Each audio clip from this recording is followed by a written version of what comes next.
How much does a producer make? Did you go to school? What did you study? What's a showrunner? I've never heard of that. What does a director do? What's the best part of your job? How do I get in? Who do I need to know? It's time to ask your questions. We're here for you. Welcome to 101, a podcast for young women interested in careers in film and TV. We'll sit down with industry professionals, ask them your questions, and get the answers you need to know. 101. It's a beginning. Hi, everybody. It's Kate and Meredith. This is the episode where Meredith and I are in the hot seat, and we will answer all the questions that we ask our guests. So, Meredith, are you excited? Are you nervous? About talking about myself? I know, it's so weird, right? It's like, yeah, but I mean, I guess my thought is always like, if you're not the expert of you, then who is? I think that's one thing that everybody has to be really comfortable in any business. It's like you have to be really comfortable talking about yourself and your accomplishments and all those great things, but it doesn't make it any less daunting. So I think we're going to just kind of go back and forth. So Meredith, what is your occupation? I am a film editor. I have also done producing as well. When you're self-employed and an independent contractor, you find yourself doing all sorts of different roles, but ultimately I am a film editor day to day. Nice. I started in this business as an actor. I went to acting school and I also went to school for writing. So I started as a writer and an actor. And as I grew in my career, I started producing and directing. So it's kind of a little bit of all of it at the same time. But for me, I think it's really important to kind of illustrate my reality. I also have a day job. So I work for a company during the day as well. And then I do independent work on the side, but not on the side, because sometimes you have to work to make money so that you can do other things. The next question is kind of like, how do you define your role? I am the person that gives you the final product. I see literally every piece of footage that is shot, and I ultimately decide, what gets shown, and the pacing, choosing the best take. Sometimes you get notes, sometimes you don't about those things, and sometimes you would make a cut and you love it and it gets torn down. Sometimes you make a cut and you love it and it goes through all of these revisions, and then it comes back to maybe the thing that you initially started with, which is fine. You got to try new things, and the director and writers may want to see something else, and just to make sure that what they're getting is true to the vision. What about you, Kate? As a writer, I come up with the story that ultimately gets revised and revised and revised, and the script is used to shoot the film or the short film, and it's kind of like the place to start. And for me as a writer, I've never felt like that was the finished product. The beauty of what we do is it's a collaboration. Meredith and I have worked on a couple projects together, and I think that when you collaborate with really great people, you get their talent poured into where you started, or vice versa. Like, I think that's kind of the job of everyone, to just add to the project. So as a writer, I see myself as the starting point where everyone gets to work on this project together and make it the best that it can be.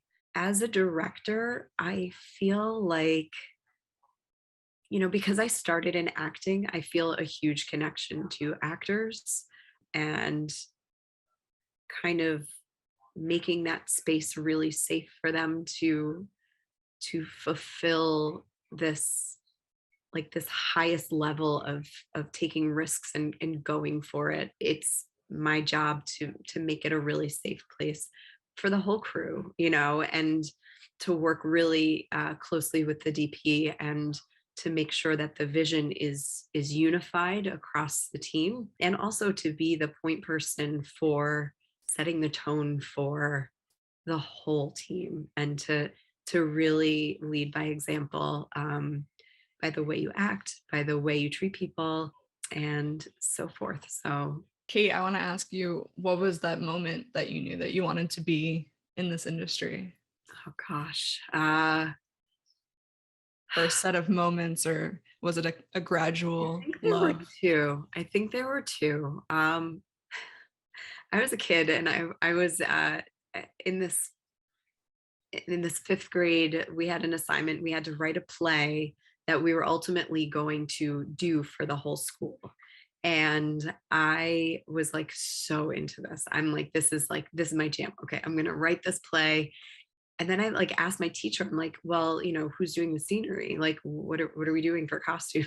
They're like, no, we're not doing scenery and everything. So I like made scenery at home so that it could hang for my play. Like nobody else had scenery except for me. And I took my own time to do this. I'm like, what a pain in the ass kid. Set the stage, Kate. So they like begrudgingly hung it in the corner of the stage. But like I remember being in that play that I wrote, and I was just like, oh, I love this. I love being on stage. And it was a fifth grade performance, so I'm pretty sure it was pretty awful. But I just loved the feeling. And I was relatively shy when I was really young.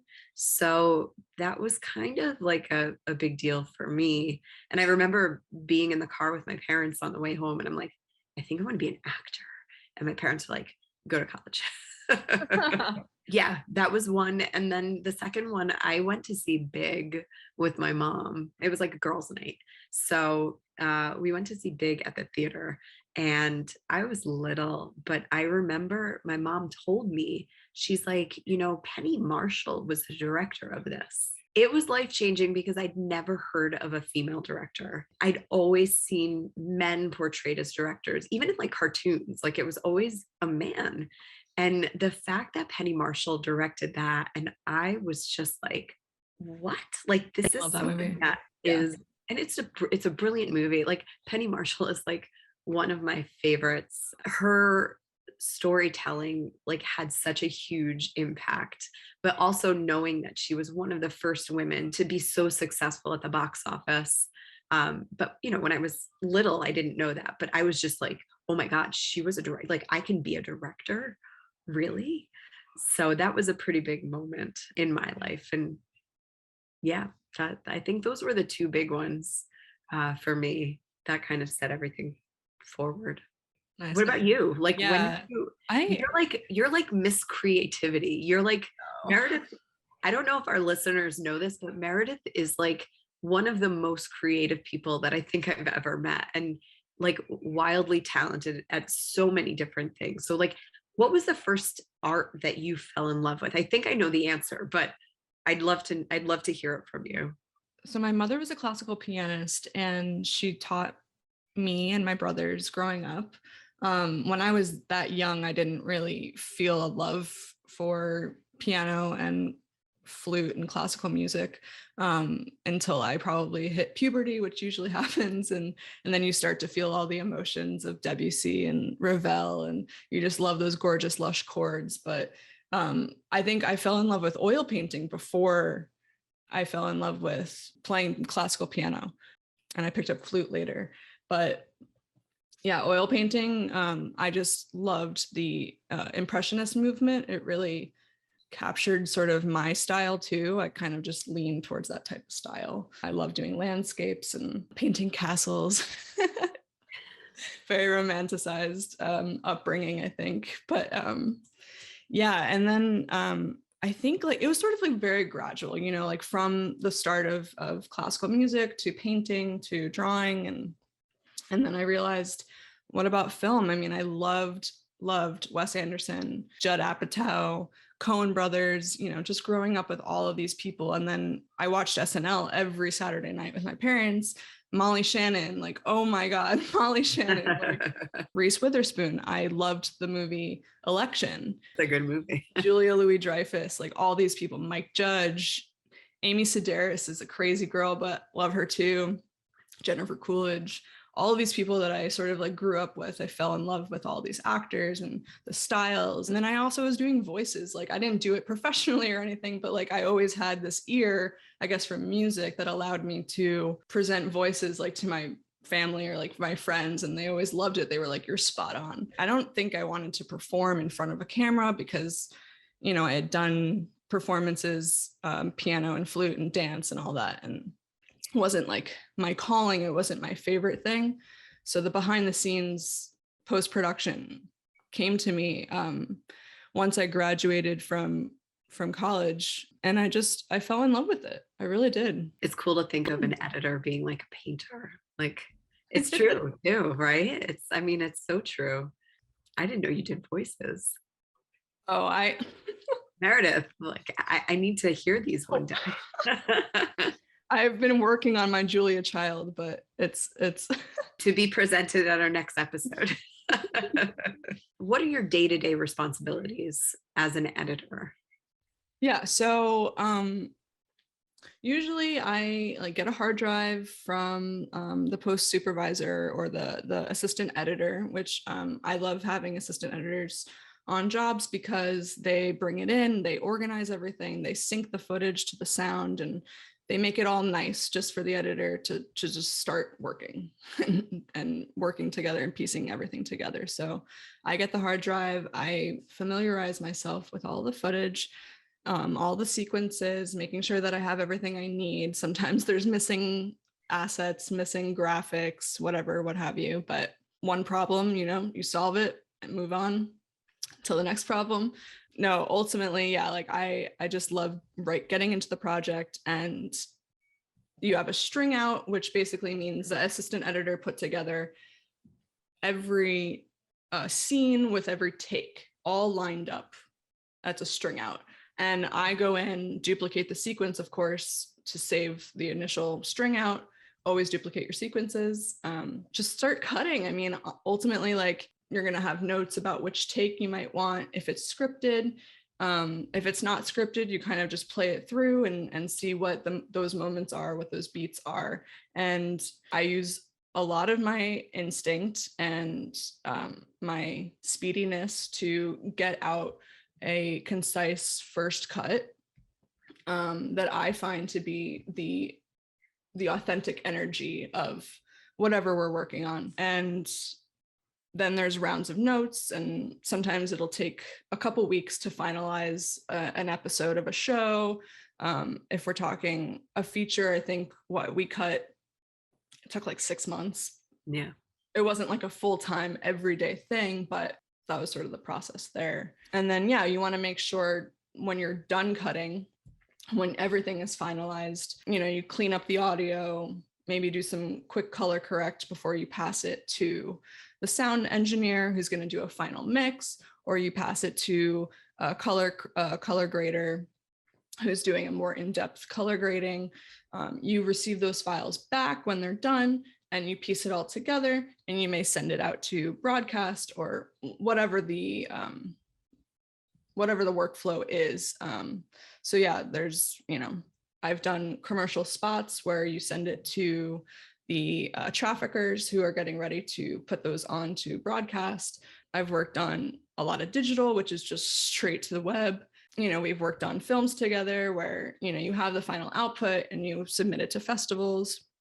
So all of those specs, all of those technical specs of each file is also something that is really important with our job. So yeah, there's a lot involved. You're working with a lot of people. Sometimes you're only working by yourself. Sometimes you have a team of editors. It's also a big relationship with the director. You want to make sure that you're getting what they want. But then also there's the producers and the execs and the whatever network you're working with that have their own stipulations. So yeah. Yeah, that was a great way of kind of framing out a lot of things that you do, because what you do is a lot. So I think that was a really concise way of doing it. I think, you know, one of the things that amazes me about what you do is that you take, like, I start as a writer, I start with like the beginning of a story, and once it gets through production, it's like a whole other story, because you have to go with what you captured and what you were able to do during production. And then there's this like third iteration of storytelling, which is Meredith's realm, which it amazes me how editors think and how your brains work. I think it's such an amazing art. So I'm definitely, you're right. Yeah. The story does take like 3 turns. Yeah. it really does. And I think that it's wonderful because it's like you'd never write a script and be like, here's the first draft. It was great. So it's like you have, a couple different ways of just making it so rich and like the best that it can be. So I just always encourage people to not resist like other people adding to your art or your story. Because I know with my experience working with you, Meredith, like you added so much to 3Bound and, all the other things that we've worked on together. So it's a really great relationship when you can work with someone, with an editor that you trust. Yeah. I wouldn't have a job without you writers and directors. So. Oh, we're just lovey today. So what do you, which position do you want to talk about? I'll talk about producing. And I'll talk specifically about producing a film just because I think it's aligned with like kind of what you framed out. So producing is a really interesting art form because it encapsulates so many different things. So a producer can be very involved. A producer can be not so involved. It really depends on the role and the person and the project. Sometimes people get credits for producing because they are there every day, pushing the project forward, being involved in every single thing about the film. And sometimes there's like a person that made an introduction that really helped get the project moving, so they may get a producer credit, or they helped with the script or the story, so they may get a producer credit. Producer is there's a very wide range of what it means. But for me, I produce my own projects. So what that looks like is I start with an idea and I either develop it, that means like write, rewrite, work with a writing partner or work by myself.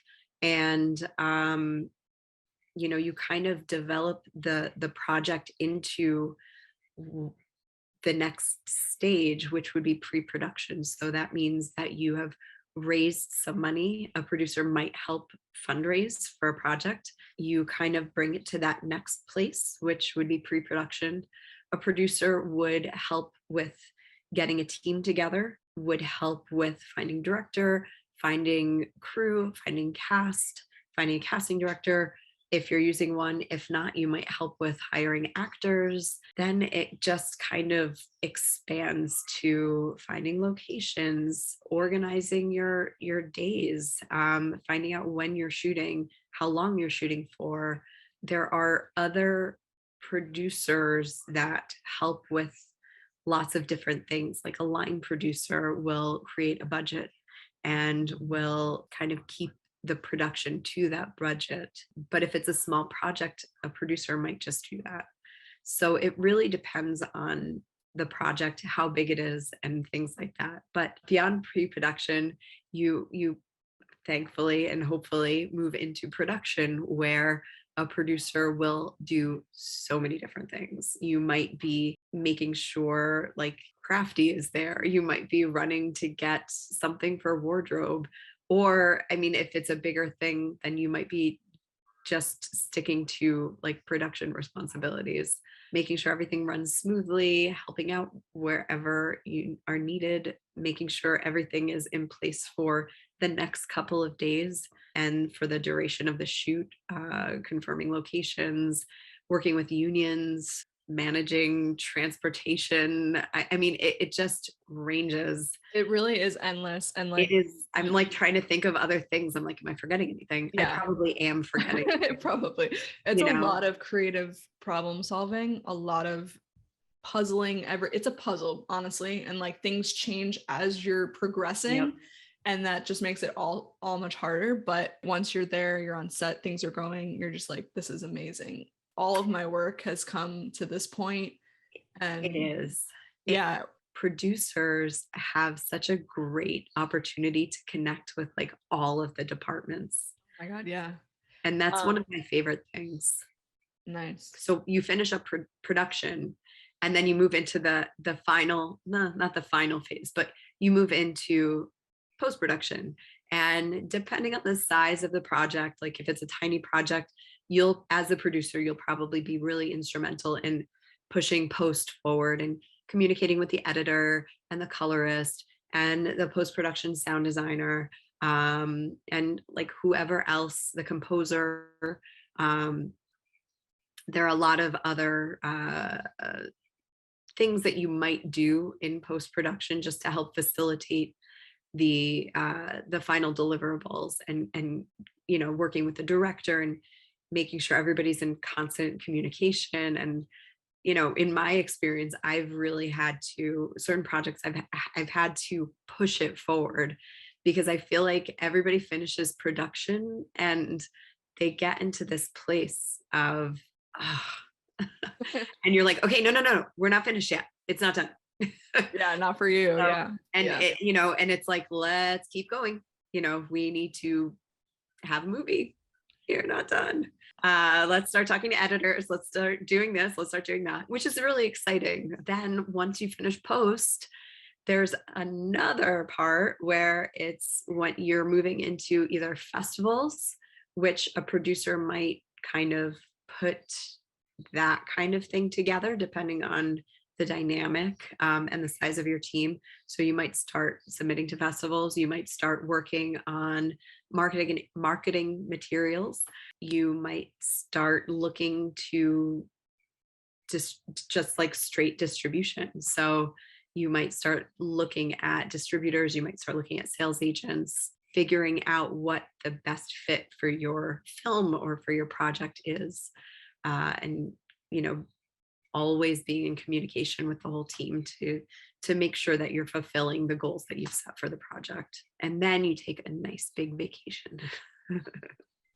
It's so important that the marketing and knowing where your film or short or whatever it is should be. I mean, you, even before you start the project, you kind of need to have an idea of where you want it to live. I'm reading a book about this very thing right now. The author talks about how important it is to know your audience like throughout the entire lifespan of your film. So if you're starting with a script or you're writing a script, everybody has this idea of this ideal journey for their film where they're going to submit it to Sundance, it's going to get in, everybody's going to love it, everyone's going to want to buy it. And you know, as much as I would love to say that happens, these days it's less and less frequent that it's an unknown person being plucked from obscurity and being celebrated for their first film. Like, I'm not saying it can't happen. I'm just saying that's the lottery ticket. That's the 1 in a million chance kind of thing. Whereas a filmmaker these days has to be a little bit more savvy and to know your niche audience right off the bat. There are a lot of people making movies, and you know, you just have to be really smart about it. What skill sets do you think are best represented in this type of job? So like, can you, I mean, I can name a bunch, but like probably communication's number one, like keep going. I'd say like organization, you have to be organized. Like if you are a mess, the entire production will be a mess. So, you know, you have to be organized. You have to communicate. Flexibility is also really important. Like you have to be able to be flexible. Like this is the plan.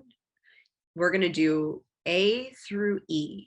And then you're like, okay, well, A can't happen because we're missing something. B is going to be reporting at 9. So let's do C, D, and then E, and then we'll come back to A, B. Like you just have to be really flexible and quick thinking. I think those are really important skills. And like bottom line, you also have to be able to connect with people. Like, I think that's the mark of a really great producer, because yes, you can organize, yes, you can plan, but when you're working with other people, they're going to remember that relationship, and it's worth its weight in gold, because if you build really strong relationships with people, they want to go above and beyond and they want to do their best work. And that's the kind of environment that I like to create for projects. What would you say? I would imagine organization and is like huge for editors. Yeah, definitely. I've gotten so many praises to my project files because like they are very organized. There's not like an asset missing that's not in a folder. And, you know, for me, yeah, organization's huge. And I think that any other editor would say the same. Communication's also pretty big too, because like if you just like aren't upfront about things that are concerning you, then those things kind of will linger. You want to make sure that like anything that you're missing, like you gotta tell them as soon as possible. It does happen a lot. It's kind of crazy. Yeah. I would say like using your best judgment and your creativity and your instincts to, because you've done it, you know, like what's going to work and what's not going to work, and it'll just move the project along so much faster if you don't doubt yourself. And if you need to go back to something, then you'll go back to it, you know, it's not a big deal. Also, yeah, like keeping a level head, and not like blowing things out of proportion, keeping things in perspective.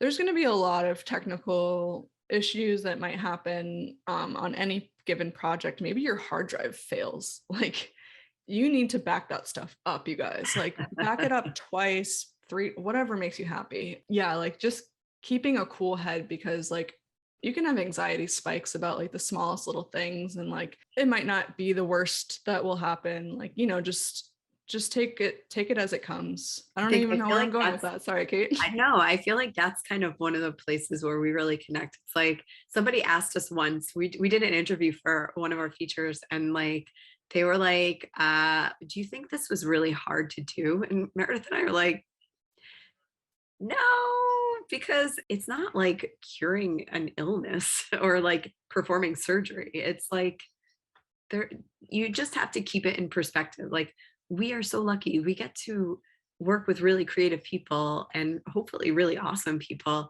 and make movies, like, and tell stories. Yeah. I just think that it's important to not forget that and not lose sight of it. Kate, what did you study in school? I studied English with a concentration in writing. And, you know, in my film Three Bound, one of the characters says that he was in the International English Honor Society, which I was in the International English Honor Society. And once I finished school, I went to acting school and I studied Meisner, an acting method that you learn.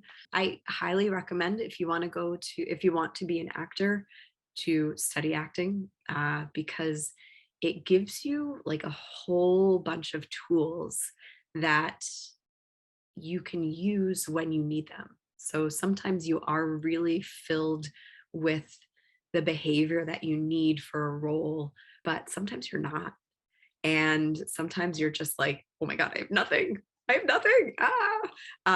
But that training not only makes you such an expert in yourself as an actor, but it also provides you these resources so that you can be like, okay, give me 2 seconds, and you just like dive into your toolbox and you're like, okay, I'm gonna prep with this, and I know that this pushes my buttons, and you can get to that place of the behavior that you need. And you know, you have a blast in acting school. Like I had a blast. My teacher was not the kindest person, but you know, I've thankfully moved on to work with an amazing coach named Rob McCaskill, who is just everything that an acting coach should be.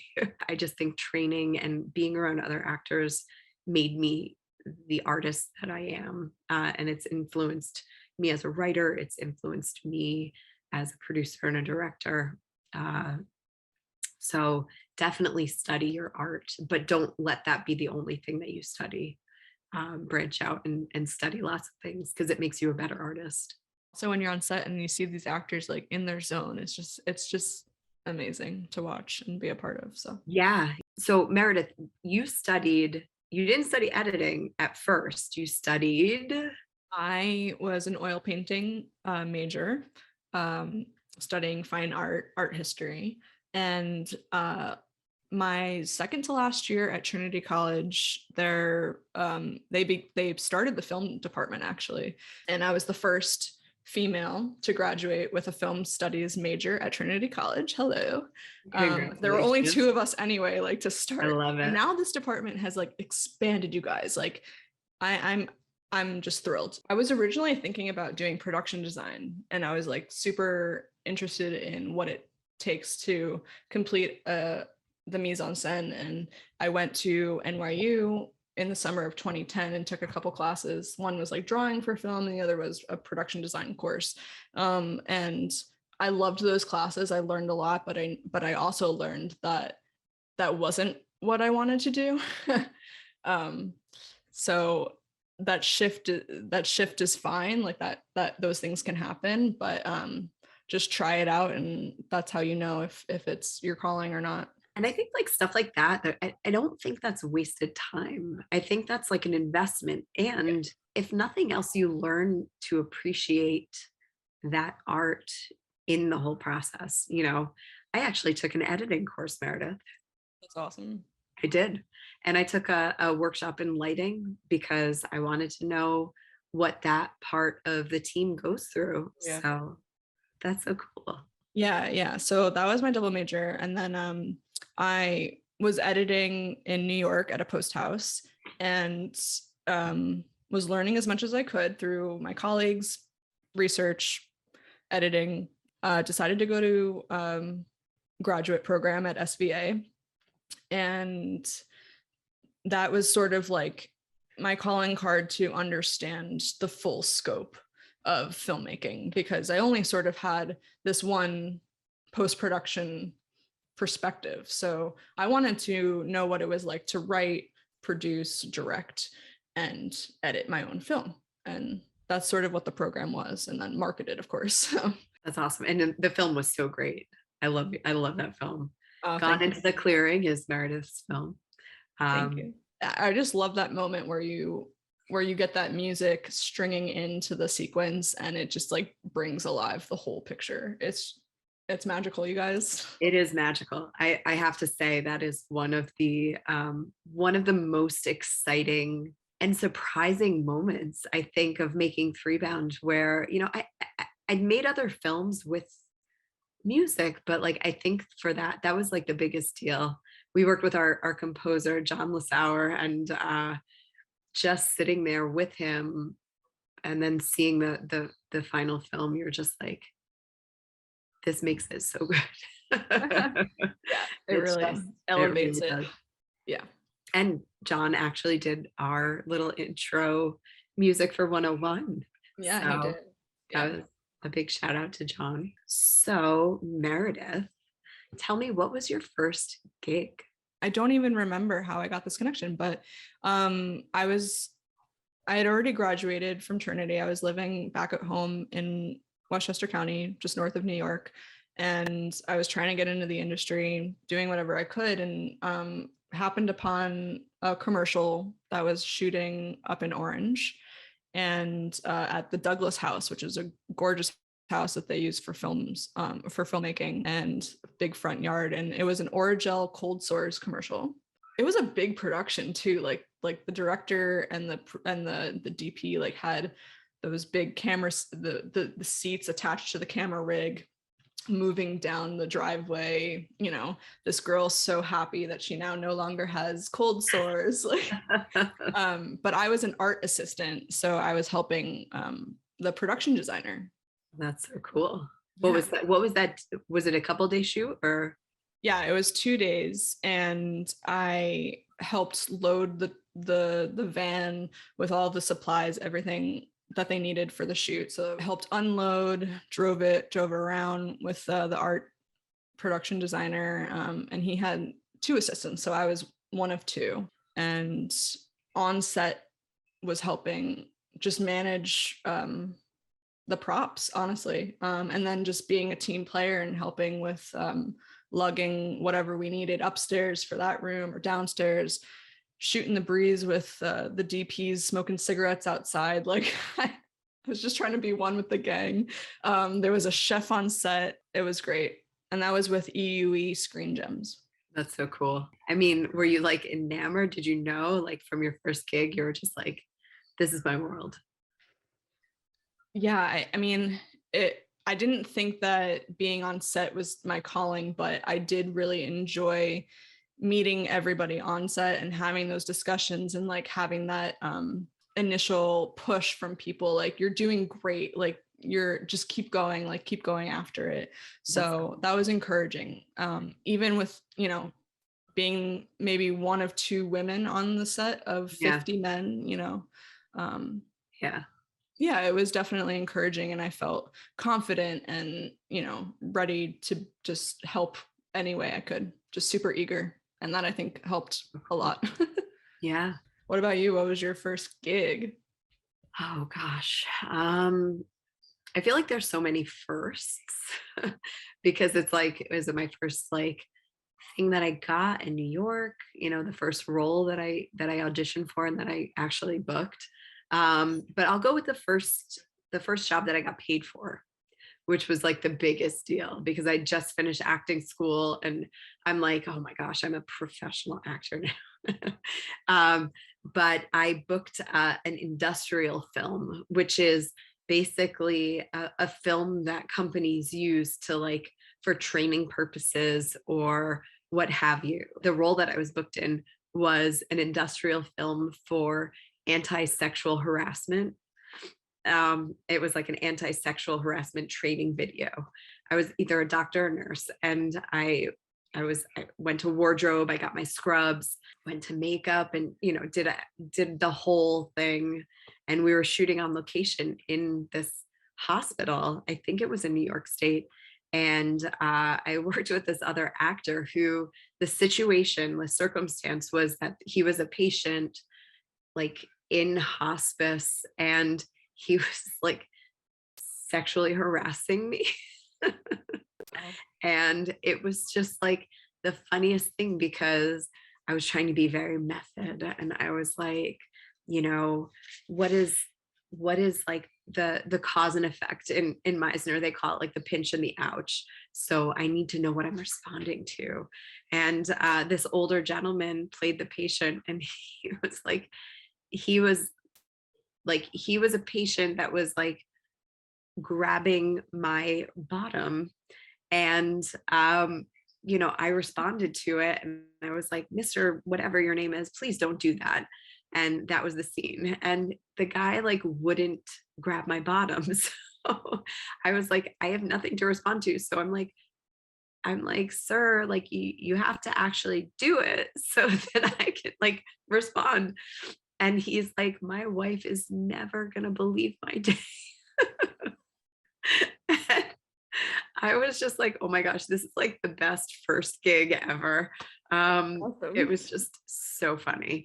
But I remember like I loved being in the crew with all the people, with the other cast. And you know, it felt so real. Like there is something to be said for doing the work and learning and getting something from, you know, a free gig or whatever, but that first job that you get, that you're being compensated for your creativity and for your talent, I think that says so much and it means so much because for me at the time, it just made it so real. It was like, you know, I do this and it's worth something. So that was my first gig. And I remember finishing it and I was just like, I wore scrubs. I was walking around. People are like, oh, those are the actors. I'm like, I'm an actor. That's so exciting. That's so exciting. Yeah, that was a pretty big deal. Okay, I love these questions. These are like my favorite to ask people. And now I think this is my favorite to answer. So, Meredith, what is the best part of your job? When I get an edit done and I just fall in love with it, like everything about it, the pacing, the energy, the authenticity, and I see the work that I've done. And when the director and the producers are all so happy with it, we're like, yeah, I think this is great, like we're good to go, like that. I just love that moment. So, and I also love the process of it, like the actual editing itself and like working through it and knowing like, oh, this isn't right, like 2 frames off of this, or like, you know, like, no, we need to change the shot. So like just the process, also love it. Yeah, I love that. I think there's something to be said for that, like closing the book, or just kind of just being like, it's done. You know, for a writer, it's like when you hit print, not that you print anything anymore, but it's just knowing that it's done, and getting that feedback is just, it's so cool. I've been thinking about this, obviously, because we ask everybody this question. I think the best part of my job, and this kind of covers all of the different kind of hats that I wear, is the yes and part of my job. It's when you're with a team and you're working together, whether it's another actor, whether it's a director working with an actor, and it's just that pure collaboration where it's, you're putting ideas out there and everybody's saying yes and yes, yes, and I just got like the chills from it, because it's like the most incredible part of making movies. It's like, or making anything. You're on the same page, you're working toward the same goal, and that's when the magic happens. And that's when the inspiration comes and really great things come out. It's just like, it's intoxicating, and it leaves you just wanting to do it more and more and more. And as a producer, like I find that I just want to create those yes and moments for other people. And I think that's what pushes me forward as a producer. What would you say is the most difficult part of your job as a producer? So I was going to say that no is like the hardest part to hear in my job, but it's not hearing no, it's hearing nothing. Like I could even take criticism, I can take anything as long as it's like transparent. That's like an overarching thing that you'll be confronted with. You'll be like waiting to hear back on a job, or waiting to hear back on a script or whatever. And you know, I think I really appreciate people who are just like no BS, and you're like, okay, thanks. Yeah. In the post-production world, as an independent contractor, it's some of the most difficult parts about it is like, where's the next job gonna come, you know? And I've been super lucky that I've had a steady amount of work since I've been self-employed. In 2014, I think I started. Knowing where you're going to get the next gig, how you're going to get it, who's going to give it to you, how much you're going to get paid this time, and just like navigating all of those hiccups along the way. And then when you get the job, you're like, great, let's start. So I wanna jump into that and like dig a little deeper. How do you manage that? So, and you can be as specific or as general as you want, but like, so you're on this job and you know, you're really involved in that, but like, as you're involved in that, are you kind of simultaneously searching for your next job, or is there a point in that job where you're like, okay, it's like I have 2 weeks left, I'm just going to start looking for my next gig? Or do they kind of organically happen? Like how do you do that? I've been really lucky where it organically lines up like kind of perfectly. It's very strange how it's happened. This year has been a little bit more difficult, super dry January and February. So that's just the nature of the industry. But I'm always looking for jobs. Like I'm always actively just seeing what's out there and applying randomly, and like, so sort of both, like, you know, there's waves, and I've been super lucky where things like organically line up really well. If there's a lull and I don't have something coming up, then I'm working on my craft, working on the podcast, reaching out to all of my contacts, all of my network, and seeing what they're doing. I think it's super helpful because I can remember being a young actor and being so involved in a project or in a film or whatever. And I didn't know if I should be like also pursuing my next gig. I'm working on this film, it's shooting in May. Like, do I continue to submit for auditions? The answer is yes. But you have to kind of find that way of balancing being a creative and also being a business person. And I think that's something that young creatives don't always come to so easily. I think that you're so immersed in the work that you're just kind of like, oh, yeah, I need to continue to look for work. So that was really helpful. Thanks, Meredith. What do you think needs to change in the industry? I want people to take a chance on new people, new stories. I'm really sick of all the throwbacks and the remakes, and they're cool, like cool, sure, you got there, you did it, good job, like you made a sequel or whatever, but like you're hurting the original piece, I think, and putting up something that's not as good quality wise and creatively wise. So yeah, I want producers, I want investors to take a chance on real creativity. Yeah, I agree. I read somewhere that Steven Spielberg said that, there aren't any more true pioneers in the film industry. I think that there's kind of some legitimacy to that. I think people are really scared to take a chance.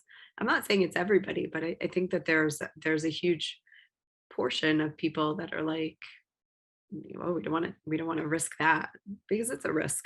I think that there needs to be more women in positions of power in this industry, across the board.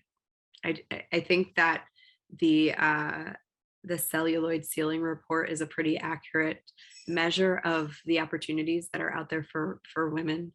And I do think that there needs to be more change in that realm, which is one of the reasons why we do this podcast. I think that there also needs to be a big change in questioning the way everything's always been done. I'm kind of tired of that. I think that it's time for people to shake things up and say, oh, well, it's always been done this way. Everybody's been okay with 16-hour workdays, but we're not okay with this. And this is how we're going to do this moving forward. That's one of the things that I'm passionate about, changing that landscape and that environment for people. So I think those are the things that need to change. And also the relationship with moms in the business and finding your way back to being in your job after having children. We had a guest who talked about her experiences returning to work, and she found it tremendously difficult, and people wouldn't take a chance because she had a kid. And I've heard that story from other women as well, which I think is just bullshit, personally. I think women who have families and men who have families add a huge amount to any project. Kate, what would you say is the best advice that you've gotten? Two things that I've been told. One is surround yourself with good people.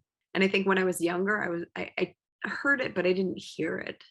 But I think, surround yourself with good people, because those are the people that you'll work with again and again and again. I think the other advice that I was given, an actor friend who is pretty successful, he told me, he's like, Kate, you're not afraid of this. I mean, you shouldn't be afraid of pursuing what you want, because there will always be another job. There will always be another opportunity. So I guess that wasn't advice, but it was more like a compliment, thereby changed into some advice. This is everybody's favorite question. I think this year, my favorite film of the year was Coda. It's just like the impossibility of the whole situation. The acting is wonderful. It's a group of like relatively new actors, and it was just so poignant and so beautiful. But also, like, I just think that there's a place for all films. Like When Harry Met Sally is like one of my favorites. You know, film is so great because it's like food. It's like there's a place for everything. If you want to eat like a filet mignon, like then watch that. If you want to eat a Pop-Tart, like watch that. You know, like Exactly. that's the Yeah. magical thing about film. Like it just suits your mood. Exactly. And going back to your original point, like things that that make films that make you think for days after. Oh Like yeah. I have to say, I didn't love Power of the Dog, but that movie we talked about for days and days and days afterward. So props. You know, it was beautiful. Like I watched it and it was beautiful. I was really struck by the beauty of Yeah. and the specificity of the cinematography. Yeah, there Yeah. are parts of it that I thought were spectacular. I don't know if I connected with it as much, but Right. it was just more enduring, plot. like Yes. enduring and surviving. And I think that is a reality for a lot of people. So maybe that's where they grounded themselves in the truth. I don't know. Yeah. This was a super awesome conversation. Meredith, thank you so much. Thanks, Kate. And check out all of our episodes with our other guests, other than just like, you know, ourselves. But, you know, we have some really amazing guests that have great things to say and wonderful advice. So you can check out all of our episodes on our website, which is www.101podcast.com. And we'll see you next time. Bye, guys. Bye.